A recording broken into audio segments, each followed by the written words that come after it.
and welcome back to another SciFirst MovieTalk episode. So, in this episode, I'll be discussing the 2010 horror thriller movie and sequel, Saw 3D, aka Saw the Final Chapter, aka Saw 7, as directed once again by Greutert, who had brought us the sixth entry in the franchise the year before, working as part of the editing team for the first 5 Saw movies.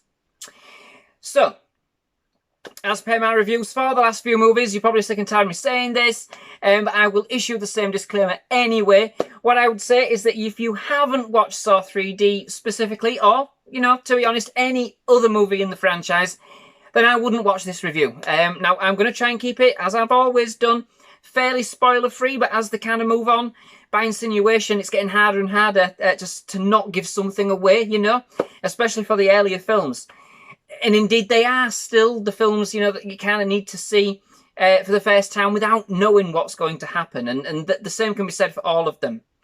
However, like I said, given the last few movies, the way that they ended, and indeed where this movie picks up again, it's going to be very difficult to avoid talking about where this movie actually goes and where it starts without giving away a spoiler or two. So, if this applies to you, as per the previous attempts, switch off now.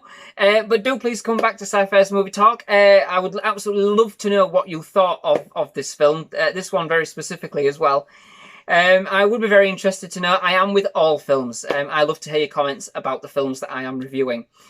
But otherwise, if you're staying with me, okay, are you ready?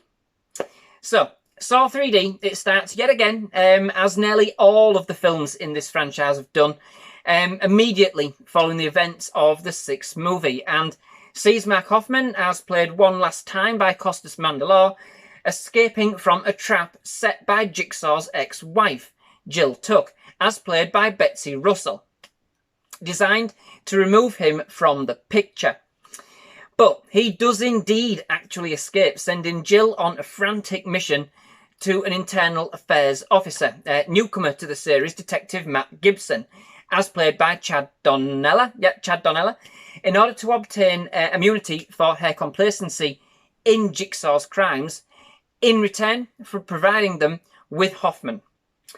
So, if you're kind of just joining me this review series for this movie specifically, for your benefit, Jigsaw, aka John Kramer, as played once again by Tobin, is now dead, and indeed has been for quite some time, since the end of the 3rd movie, to be quite honest. Fairly premature in my opinion, but Jigsaw was the principal antagonist for the first 3 movies, with a, shall we say, unique idea on rehabilitating people who are, in his opinion at least, wasting their lives, or at least those around them, testing them with a series of often very gruesome and nearly always fatal games, or traps if you like.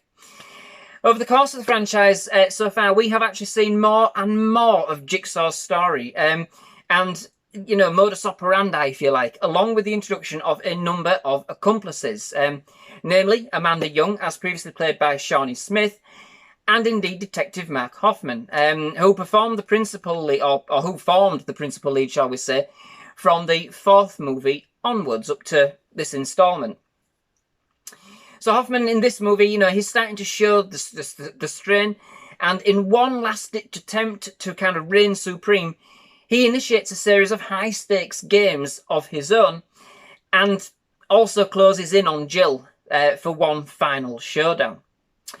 In what becomes the main game of the movie, he takes Bobby Dagan, as played by Sean Patrick Flanery, who has been using his status as one of the Jigsaw's survivors as a claim to fame, as a self-help guru. However, the only thing is, he lied.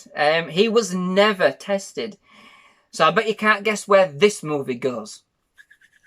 Indeed, with 60 minutes to save the life of his wife, Bobby must circumnavigate a series of traps and games in which the people around him, who have been complacent basically in the lie, who have encouraged it and profited from it, are then placed into some very gruesome and gut-wrenching situations from which Bobby must help them escape, often having to give a piece of himself in the process and test his resolve to survive. For me, I mean, as much as I love the series, I have to be honest with this one and really admit that this film represents the series' lowest point, to be quite fair. Whilst I think the second half of the film very much redeems itself, the first half panders to a gimmick rather than bringing us a compelling story, that we can really kind of sink our teeth into. And basically, giving us a main game eerily similar to those played in the third and the sixth movies. So this indeed should have been the series' ultimate crescendo, and instead ending up feeling very much like a damp squid, if ever there was such a thing, leaving you with a totally deflated feeling instead of leaving you with that wonder and the awe of such a grand finale as indeed it should have done. The gimmick, of course, the movie pandered to was, of course, 3D. Now, I don't take this lightly. If you know me by now, and if you don't, I absolutely love 3D. I love a good gimmick, and 3D, for me, spot on. When it's done right, I think it can really enhance your cinema experience. I know a lot of people don't think that, but I do. Giving a really kind of immersive feel. Or a headache, I suppose, depending on your point of view. Indeed, this film kind of comes out on the latter end of that spectrum. So, the first part of this film, it just doesn't feel right. The cinematography kind of feels off. Like it's been recorded on a really cheap camera. Bit like this review. And not deliberately so, I'm sure they didn't. And the effects used kind of throughout themselves, they look really hammy and cheap and cheesy when compared to the previous movies. And indeed, we have opted in this movie for a number of CGI effects, which quite frankly look absolutely dreadful when compared to the usual practical effects that the films have had. All for the sake of trying to provide the audience with a cheap 3D thrill. I could have done without it here, to be quite fair. Give me the good old gruesome blood and guts physical effects over this terrible CGI in this movie any day. Indeed, this movie starts off feeling very disassociated from the series for me, to be fair. We start the game with a game involving a love triangle at the very beginning of the film, which seems nonsensical, which has no relation, as far as I'm aware, to any other part of the movie, and indeed seems fitting only to serve as the goriest 3D opener they could concoct. But then it just doesn't make any sense. It's shown in public, where everybody just stands there gawking and taking videos. Indeed, somebody does try to help by tapping the glass with a suitcase, or briefcase even. A suitcase might have worked, I don't know. I think it was to suggest just how brazen Hoffman had actually become. But it just seemed all just so corny and simply really just a cheap shot. Which is a shame, considering once the film actually really does get into the full swing of the main game, minus the plot revolving around Hoffman, this actually feels like a Saw movie once again, effects aside. The cinematography does start to actually bring us back to the colours and the distinct kind of urban world we have come to recognise from the franchise. And indeed, the traps themselves, they are pretty decent. In fact, I would actually go as far as to say that they might not be the most ingenious, but they are probably some of the most intimate kind of games that we have actually played today. And in this, some of the most squeamish, and of course, the best way possible for a Saw movie, Indeed, the game really does offer some kind of morbid curiosity, at least, with us kind of determined to watch Bobby as he's tested, given his lies. How indeed will he fare? All told, I must admit, as the film progresses, it does get ever more tense. But it does just feel a little bit like, too little, too late, if you kind of get what I mean. The movie also kind of comes around full circle back to some of the events of the first movie with the return of Dr. Laurence Gordon, as played by Cary Elwes. Cary Elwes?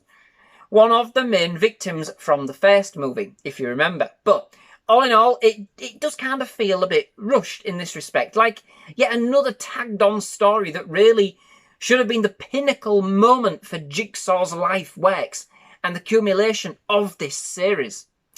It would have probably have been more poignant, I think, as I'm sure many people will feel too, if the series has kind of ended a few movies back and, you know, indeed included some of the plot points of this final act in order to kind of bookend the series with a lot more oomph. And I'll keep going. It's the first time I've done a kind of rant, isn't it? But it resorts to really kind of a number of tacky jump scares, which none of the other movies required at all. And all at once, you know, it all perverts Jigsaw's life works by yet again having a number of unfair traps where somebody has to die for others to escape, whilst also offering another innocent victim, this time truly innocent, and offering them to the slaughter. At least the other films in the series, even the sixth film, where indeed innocent victims are actually claimed, the truly innocent who had literally no involvement at all were spared. This time around, it is just about shock value, and you feel it, about cannon fodder, you know? Even I do have to admit that in this instance. Tobin Bell as Jigsaw was almost completely absent from this one as well, and his few scenes that almost felt like an afterthought, as a way to kind of integrate the plot into an overall grand plan. But it doesn't work. It doesn't feel like that this time around. It just feels overplayed and unconstructed this time around. It tries to make Hoffman the kind of the mastermind of a series of new puzzles. And I'll say it again. He's no Jigsaw. Sorry, Costas. Costas, yeah? I apologise, but you're not. Even the soundtrack, composed again by Charlie Clouser, who had indeed composed the music for all of the previous entries, which for me has usually been on top form, if I'm honest. Feels kind of more in your face and kind of pounding, head banging. Like they were kind of going for this kind of action movie vibe. And then they really didn't manage to achieve that in the end either. So overall, if you can sense my disappointment, this movie offers up a very disappointing finale to the series, which I had kind of come to love. It fell flat on many levels, but mostly in its setup, if you like, being very inconsistent and incoherent, really, for the most part. The beginning feels cheap and basically a quick cash-in on a gimmick, really, which now relegates this movie to the levels of the bargain basement. You know, this is where you're going to find this. The whole movie, indeed, you know, the plot seems very rushed and, to be honest, unloved. It gives us a now kind of overused formula without adding anything new to the table whatsoever. Feeling like yet another bolted-on story.